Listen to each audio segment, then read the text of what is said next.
Hi, everybody. Hello, I'm Ryan. I'm Bethany. And we are Ryan and Bethany Board Game Reviews. And today we'll be talking about First in Flight. But before we do, we just want to remind you to subscribe so you can see our videos as they come out. First in Flight is designed by Ben Rossett, Matthew O'Malley, and is published by Artana with Genius Games.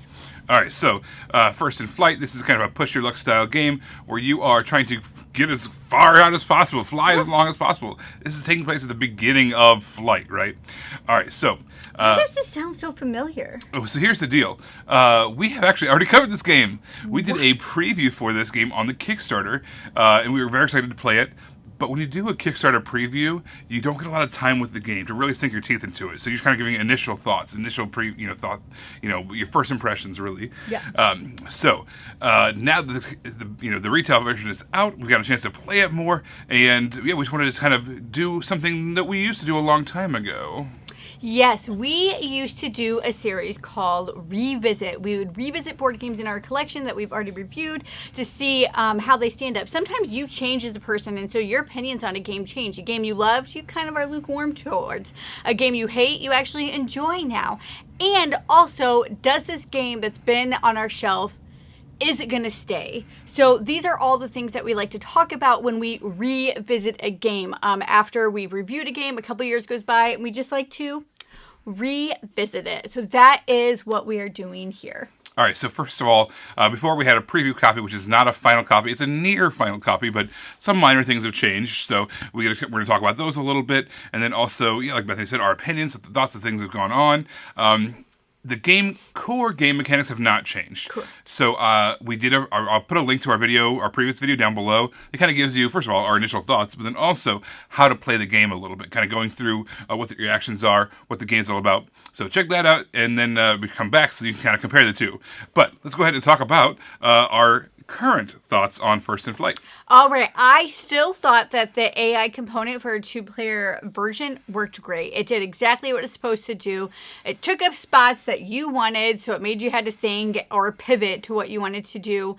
And then the AI player is also doing flights, and they always get a certain amount whenever they land on that icon. So they're still competing against the two players about the money at the end of round that you're getting for the upcoming round. So I thought the AI still worked really well with how I remember it.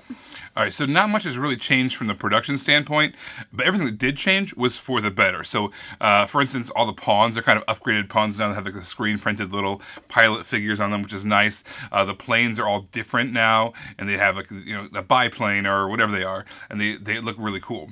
Also, there is a removable tray from the game box. So one of the trays is kind of two-layered. One tray stays in there that's just only used for setup, but then the second tray is removable. You put it out there by the board, and then you have everything that you need for organizing and setting up the game. It sets up like an instant. Very, very clever, very, very smart choice. Everything you need is right there. You need to draw a card, you draw it from the appropriate pile. You need to discard a card, put it back in the appropriate pile. It sets up and cleans up itself really, really nicely. I think that they did a good job of keeping everything that was needed to stay the same, and everything else they changed was for the better. Yeah. The thing that endeared me towards this game the absolute most was this push your luck mechanism, but it was like a mitigated push your luck. So you always have these design flaws in your deck. You can't get rid of them. You can make them not as bad. Some of the design flaws have additional text that hurt you, and some of them are just like negative. But I like that you can mitigate that. There's cards you can draft. There's things you can do to try to mitigate that aspect of the game. So it is 100% push your luck, but it's mitigated, which I just think is so clever because I really enjoy push your luck. Somebody here does not enjoy push your luck. I don't know who that could be if I'm the one that does enjoy it, but I like how they took that and they I don't know, they just put a different spin on it. I think that there's different cards you can draft. Obviously, you can draft your own, the flight cards. That's the big part of the game. But to assist you along the way, you have these friend cards, you have technology cards, and you have skill cards. And you're kind of drafting and paying for those as you roam around the board. But also, there's certain combos and synergies that you can create that are really, really strong. bordering on like too strong, maybe. I don't want to use Yeah. the word broken because everyone loves to overuse the word broken when Yeah. things are not broken. If you found a cool combination and you paid the cards to get it, more power to you. But there are combinations out there that are very strong. And our most recent play, I found one, and I was flying farther than I've ever flown before in this game. I was just soaring on into the distance. Yes. And it wasn't even fun. There it was wasn't like, even a score. Like, Ryan went past what was available on the board. And it was like, it's not like I don't feel like I earned it. You know, it wasn't like even pushing my luck or anything. It was just like, it was just happening.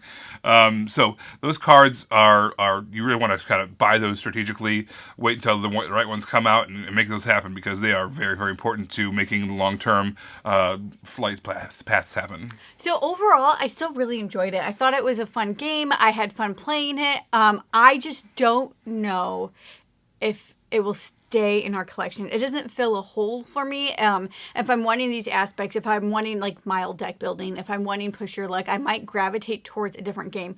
Great game. I enjoyed it. I liked it. I just don't know if it has lasting power in our collection. So when I see this game and when I play this game, what I'm seeing and what I'm experiencing is a really well-designed, really fun game. So I don't want to take that away from this game, right? It's well done and it's enjoyable and it does a lot of things really, really right. But like Bethany mentioned, I'm not a push your luck player. Even though the push your luck in this game is mitigatable, there's things that you can do. Even though I've done well at this game, I just don't like push your luck games. And for that reason, and probably for that reason alone, I agree. I'm not sure if this is going to stay forever in our collection. We have a kind of a one-in, one-out policy. We have a lot of games, and our shelves are limited. Yeah. So when a game comes in, when we're reviewing it, there's a lot of games coming in. That means a lot of games have to go. And I'm not sure if this is long-term going to be the kind of game that's on our shelf for 1 year, 5 years. Yeah. This is probably not going to make the cut. Because great games are coming in, and good games, like this one, I don't know if we're going to make it. Yeah. Everybody, thank you so much for watching. Don't forget to subscribe so you can see our videos as they come out.